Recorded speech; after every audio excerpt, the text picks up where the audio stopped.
শিবের দুহিতা তুমি আস্তিক জননী দেবী আয় মা ঝাপানের আসরে দেবী আয় মা।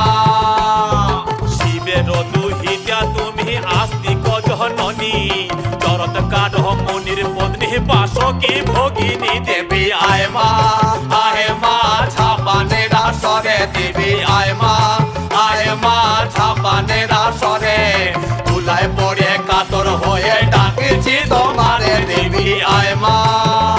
আরে সমাকুলি বসিয়া আছেন হিন্দু মুসলমান, আরে সমাকুলি বসিয়া আছেন হিন্দু মুসলমান। আরে তোমার চরণে অথম আমি জানাইলাম সালাম, তোমার চরণে অথম আমি